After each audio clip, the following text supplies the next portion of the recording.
Netflix India की आज तक की सबसे महंगी सीरीज हीरा मंडी रिलीज हो चुकी है।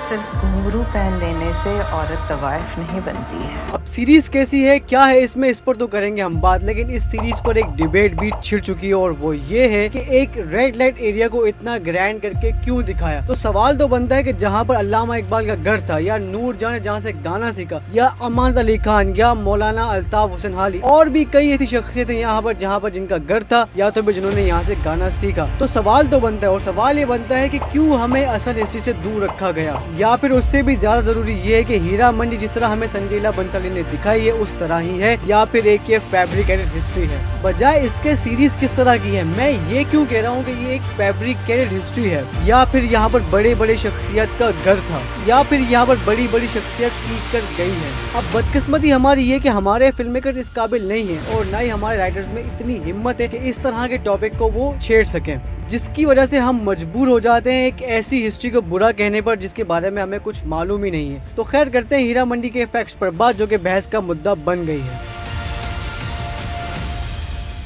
सबसे पहले तो बात करते हैं संजय लीला बंसाली की पहली वेब सीरीज हीरा मंडी की। अगर मैं फिल्म स्टूडेंट के लिहाज से बात करूं तो ये सीरीज अगर अपनी कहानी पर थोड़ा और फोकस करती तो ये एक मास्टरपीस थी। अगर कहानी की बात करूं तो कहानी है शाही महल की तवाइफों की और उनकी लड़ी गई आजादी की लड़ाई की। इसी बीच एक एक्सीडेंटल लव स्टोरी है जो कि कहानी में फोर्स लगती है, और अगर इसको हम कहानी से निकाल दें तो हीरा मंडी की कहानी को कुछ फर्क नहीं पड़ेगा। इसके अलावा है कि किस तरह तवाइफों ने ब्रिटिश एरा गुजारा और आजादी के लिए आवाज उठाई। इस कहानी में काफी ऐसी छोटी छोटी डिटेल्स है जिसका ध्यान रखा गया है। कई राइटर्स ने लिखा है कि अदब और तहजीब सिखाने के लिए नवाब या बादशाह अपने बच्चे तवाइफों के पास भेजते थे और वो उन्हें अदब और तहजीब सिखाती थी। अब ऐसी कई छोटी छोटी डिटेल्स है जिनका ध्यान कहानी में रखा गया है। इसके अलावा इस सीरीज का प्लस पॉइंट है इसकी प्रोडक्शन डिजाइन, इसकी आर्ट वर्क पर डिटेलिंग भी इतनी के पीरे कामिल भी है इस सीरीज में। इसके अलावा इस सीरीज का हर फ्रेम एक पेंटिंग लगता है, उसकी वजह है सिनेमेटोग्राफी, और यही सब चीजें बनाती है हीरा मंडी को द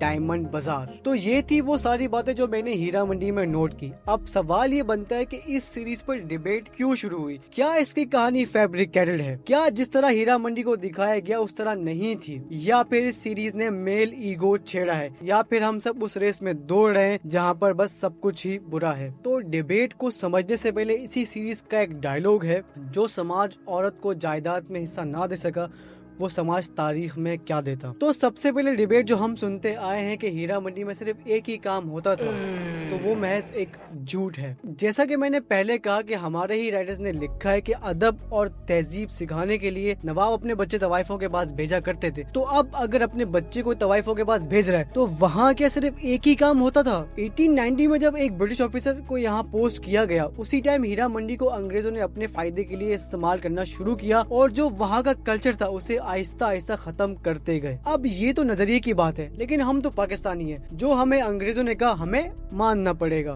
दूसरी डिबेट ये कि क्या ये कहानी फैब्रिकेटेड है? तो बिल्कुल ये कहानी फैब्रिकेटेड है, क्योंकि ये महज एक कहानी है। इस कहानी के जरिए हमें ये दिखाया गया कि हीरा मंडी किस तरह थी, लेकिन हमारे लोगों को कौन समझाए। जैसा कि एक पाकिस्तानी राइटर ने कहा कि 1940 में लाहौर ऐसा नहीं था, लाहौर में तो कोई उर्दू ही नहीं बोलता था। अब राइटर होते हुए इनको समझ में नहीं आ रहा तो मैं क्या ही बोलूं। अब as an writer Moin Beg साहब ने उन सारी डिटेल्स का ध्यान रखा है जो कि एक एक्चुअल हिस्ट्री है या फिर उस हिस्ट्री से रिलेट करती है। अब चाहे वो नवाबों का मुजरा देखना हो या हीरा मंडी को एक रेड लाइट एरिया बनाना हो, हर उस छोटी डिटेल का ध्यान रखा गया है जो कि हमारी हिस्ट्री से ताल्लुक रखती है।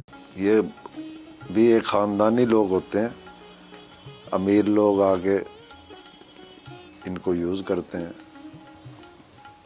ये भी एक नशा है जवानी में, ये भी एक नशा है।